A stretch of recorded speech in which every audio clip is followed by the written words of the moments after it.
Welcome to the talk show, Lighting the Educational Flame, with your host, Mark Hoberman. The goal of this show is to provide a learning experience to people of all ages, with guests from various fields and academics, a wide range of industries, and insight into the many forms of art, athletics, and entertainment. We hope you enjoy the show.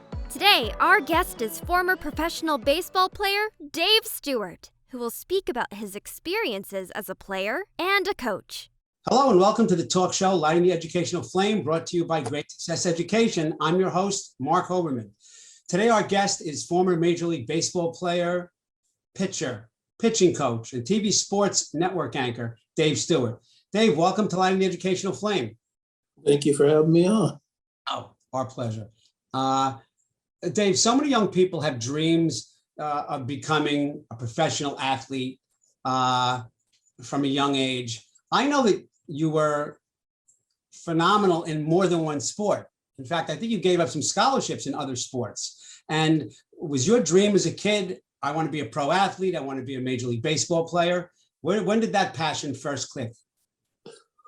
Well, I grew up in a household of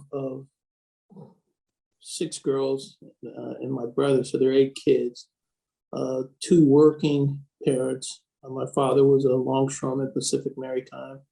My mother at the time worked for the canner and eventually went to work for the United States Postal Service. And so with, 2 working class parents, 2 hardworking parents, and 8 kids, it's kind of difficult to send everybody to college. And my parents were strong believers in education. And so my older brother taught me how to play all 3 sports. My brother Gregory taught me how to play all 3 sports. He's 5 years older than me, so I was always playing 5 years up with his friends. And then I started to realize probably around the age of 12 that I had a talent for football, baseball, and basketball. But keeping in mind that education was important. And as I progressed in high school, sports wasn't really the focus as much as finding a way to get college paid for. And so football ended up being, turned out to be the best sport, I guess the best sport that I was evaluated at. I had 30 football scholarships, 10 basketball scholarships, and 0 baseball scholarships, believe it or not. But the opportunity to play professionally came along in my senior year of high school. But what I initially wanted to do was to be able to attend college, have college paid for, get a college education. That's what my goal was at that time. Incredible, because we often hear the other story. This is kind of the opposite of, I've interviewed many athletes, and it's about the sport, and that's the way, that's one direction. But you were really heavy into the academic end of it and getting that all-important education. And I think your story is so important because it talks about so many transitions in life. I hope the viewers realize that you said you had 0 baseball scholarships, yet you ended up having a phenomenal career in baseball. But you mentioned the values of your parents. You mentioned the many siblings that you had. I know that you're known for your stare in baseball and staring people down, but I get the feeling that there is someone in your life early on who could stare you down. Would it be correct to say that your mother's stare might be equal to Dave Stewart's? Well, as it turns out, that's what it was. Right. My father passed early in my life at 15, 16 years old. And so now we're a family that's being raised by my mother and basically my sisters and my grandmother. We had a splitting of our family. 4 of my sisters went to live with my grandmother. The rest of us were in our household, which was a small house, parented now by my sister Brenda, my brother Gregory, my sister Stephanie. And so, yeah, my mother, she knew how to lay the rules. The foundation of the rules obviously was set by my father, but after his passing, my mother she was a pretty tough customer, least to say. Well, I'm sure you're all the better for it, because I love the story of you. You're like the king of transition. Baseball there was no scholarships from that, but yet you pivot to that professionally. But not only that, I'm not sure people know that you didn't start out as a pitcher. You started out as a catcher. And what's the story behind that shift and how that came about? It's a crazy story. I was drafted as a catcher and got to my minor league assignment. And once I got to my minor league assignment, it was the first knowledge that I'd be transitioned to a pitcher. And my manager at that time was Bill Barrier. And Bill gave me the news, I guess, let me know that I was never going to catch again, that, my days were going to be as a pitcher, which I fought it as much as I could until he let me know that I was going to be sent home if I wasn't going to pitch. Now, for me at that time, I thought this was great and beautiful story and perfect. If I'm not going to pitch, I get sent home. My thought was, now I'll go and play football. But before I signed, we're going to talk about the authority of my mother. Before I signed, my mother knew I was passing up football scholarships and a college education to play professional baseball. And so before I signed, the last thing that she told me is that this is the decision that you're making, and you're going to have to stick with this decision no matter how tough it is. This is what you're going to do, and there's no turning back. And so when I called her to tell her that I was coming home, because I felt I got tricked, and I was telling her I got tricked. They told me I was going to catch. I get here, I'm going to have to pitch. Blah blah blah blah blah blah. My mother said, "Well, you made a decision, and so you can't come here. So you're going to stick it out there. You're going to have to figure out what you want to do, because you said you're going to play baseball, and that's what you're going to do. So if you don't do that, then you can't come here. You're going to have to figure it out." And that's how I ended up continuing on to play. That's a tremendous story, because I'm a visual guy, and I'm seeing your mother, who I'm sure is not your size, and I'm sure you're in your 20s, and mom said this. I think her words are stronger than any contract you would ever sign. But other people might hear strict. I just hear integrity.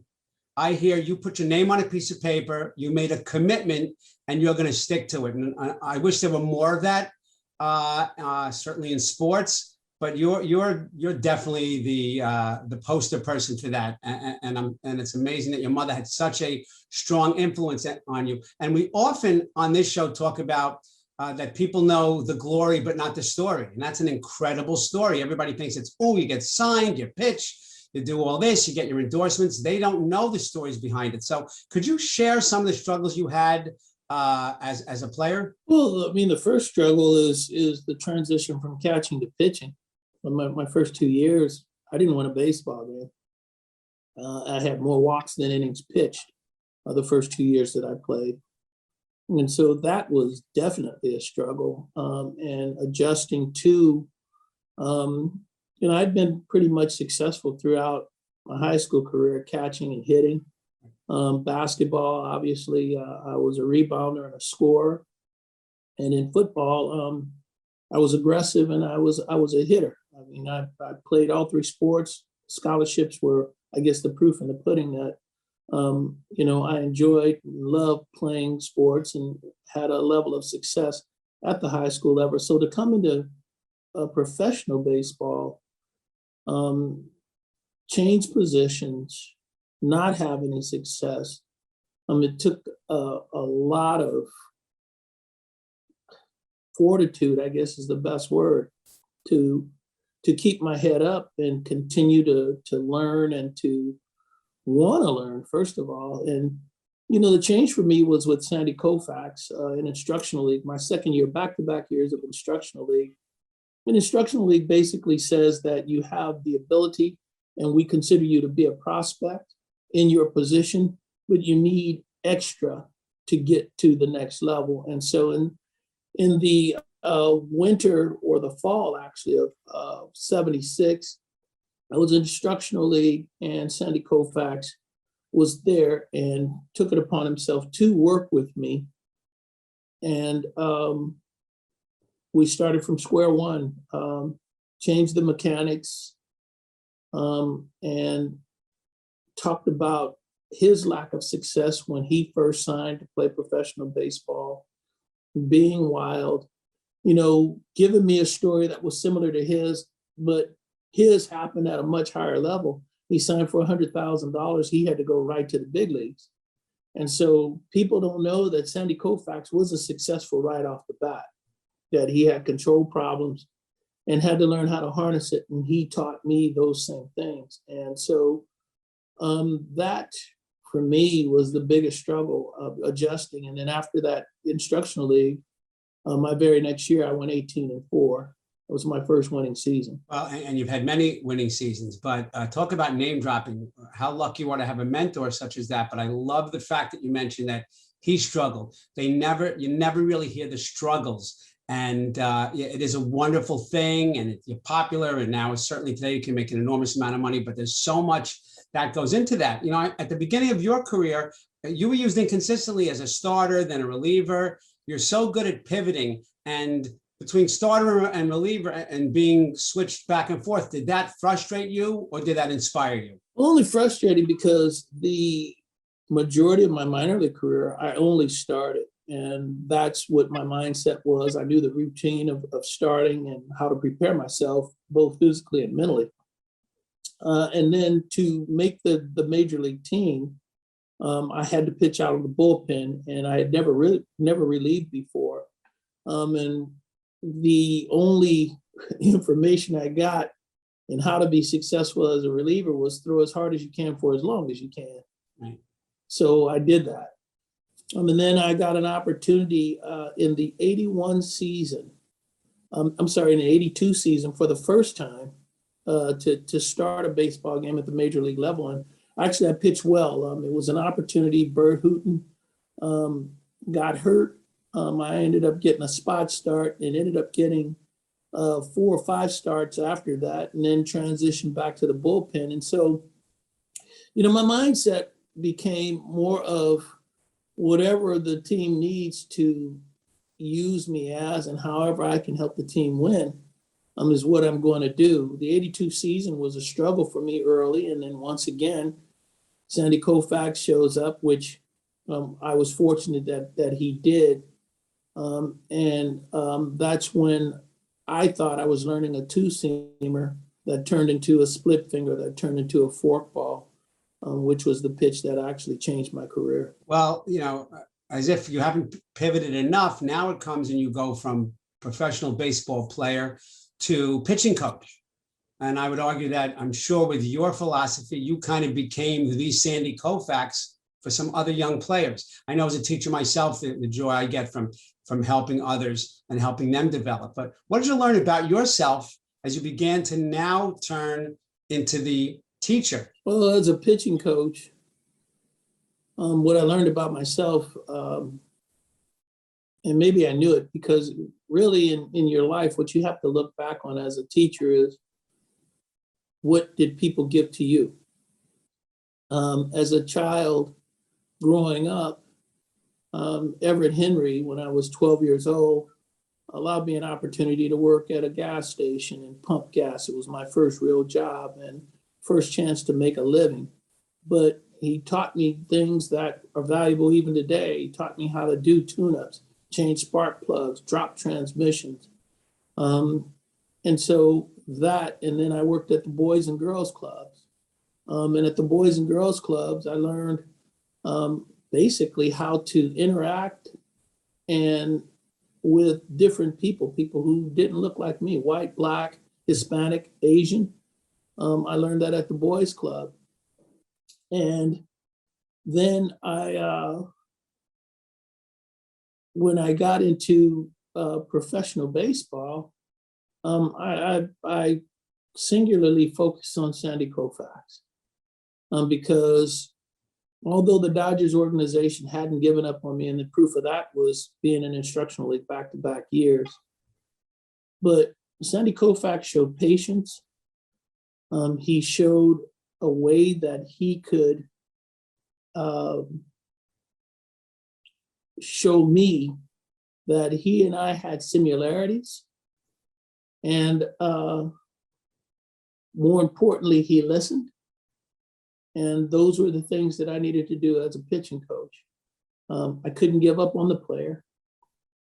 I had to show that we had similarities in some way, some form or fashion. I had to listen. And then after you do all those things, then you have the ability to help. Excellent. And that's true words for any teacher of any subject, be it in school, be it character education. What can you tell us about the relationship you had with the other players? And I'm guessing that your work at the gas station, also meeting other people from different ethnic backgrounds, also gave you kind of a step up and an advantage in that realm. But what can you tell us about the camaraderie and the relationship both on and off the field with your peers? Well, I took on the pitching coach job similar to what I did as a teammate. I was left in charge of a group of 10, sometimes 11. And I've always felt that the more you know about your teammate, the better you are as players, the better you are as teammates, the better your team is. And so we had several gatherings, just the pitchers, and then it became the pitchers and the catchers because they are a team. We had several conversations about, preparation and what it takes to get your job done before you get to the baseball stadium, once you're at the stadium, and then once you're actually playing and pitching the game. But I also learned that when you can designate responsibility, because sometimes I can't get the message across, but a teammate can get the message across to another teammate. And so I also learned to do that. And Trevor Hoffman was my go-to guy. I had Trevor Hoffman. It was a blessing to have him. Trevor and I could talk. I can tell him the things that I was thinking and have him see what I'm seeing, and then relate to his teammates in a way that I couldn't. And so that was the best thing. I mean, building camaraderie, building fellowship, building trust amongst a group, and having them understand that their responsibility was great was what I think we did probably the best of all. These guys took responsibility for the other 15 players on their team. They felt that if they didn't win, it was their fault. And they felt that when they won, that they played a great part in winning. And so that's what we did. Your philosophy is very refreshing to me, because although it's second nature to you, to hear someone of your stature say, sometimes I can't get the message across. So I'm hearing so many important things from you, but what I'm not hearing is ego. And to be able to say that and then to, again, pivot to, I'm going to find a teammate who can get the message across, I think is really incredible. And yet another step in your career, you went from player to coach to TV network anchor. A lot of people don't make that other jump. And what can you tell us about that journey? Now you're the man behind the mic. Now you're the talent, but in a different way. So what was that like for you? Well, at first I was nervous. I'd never been in front of a camera other than in an interview process. And so I was really nervous. And then the more I got a chance to do it, the more I realized that what I'm here for is to have people see the game through my eyes. And how can I best explain that? How can I have people understand that this is the right reason why this pitch was thrown in this situation, or this is what I see, and this is how this hitter is going to become a better hitter. This is what you feel in this situation. And sometimes you can perform, but if you can't perform, this is how you advance yourself to a place that now these situations become normal versus abnormal. And so now for me, 5 years later, it's just really getting an opportunity to sit down and talk baseball like I'm talking in my living room with a group of friends. Exactly. Just amazing. Such a full circle, and you're not done yet, which begs the question, what's next for Dave Stewart? Well, what you didn't know, what we haven't talked about is, I spent 9 years as an executive in baseball. I came out of the game in 1995. I worked, I had a great relationship with the owner of our team, Walter Haas, who was the owner of Levi Strauss. And Walter and I made a point to meet with each other every homestand at least once. And in those conversations, I knew a lot about him. He found out a lot about me. But the one thing that, one of the first questions he asked me is, what do you want to do when you leave the game? And my first and only answer at that time was, I'd like to be a general manager of a baseball team. So I retired mid-season 1995. Sandy Alderson, who was the general manager at that time, called me about a month and a half after and said, asked me if I'd like to come back to work. He asked me what I wanted to do. I told him, and he told me the things that I needed to do to make that happen. And those points were knowing your system, knowing your minor league system, knowing your current player staff, working in an office so that you understand how office works, what office procedures are, but more importantly, learning how to manage people. Getting an opportunity to run a department and to have budgets underneath you where you actually have budgets and you are in charge of those budgets. And so I immediately went to work, went into the office. I spent several months in our minor league system looking at our minor league teams, including instructional league. In the off season, when we were doing team preparation, contracts, negotiations, I had contracts that he allowed me to be in charge of. And then just the day-to-day, going to winter meetings, going to general managers meetings. That was the springboard. And then I left the A's and I went to the Padres and worked with Kevin Towers, which started a lifetime relationship. And then in my second year there, I also took on Latin affairs and put together our first working agreement with a Mexican League team, which allowed us to purchase players from Mexican League Summer League teams. But in that same year in '98, that's the year that he asked me to be a pitching coach, which I fought that once again, but eventually ended up becoming a pitching coach. And our team went to the World Series that year. And then the very next year, I ended up taking a position as the assistant general manager and player director of player personnel with the Toronto Blue Jays. And then at some point adding a minor league director's piece to that. And I did that for 5 years. And then what we haven't talked is we haven't talked about the sports agency. I started the sports agency. I guess I should say in there, I coached the Milwaukee Brewers and I coached the U.S. Olympic team as a pitching coach with Frank Robinson. And then I started the sports agency in 2004. And my first contract and first client was a player named Dewan Day. But my first major league player was Eric Chavez. And that is now 18 years in the makings. So when you say what is next, I have aspirations at this point to be the first full Black owner of a baseball team, 100% owner of a baseball team. That's my next dream, my next aspiration.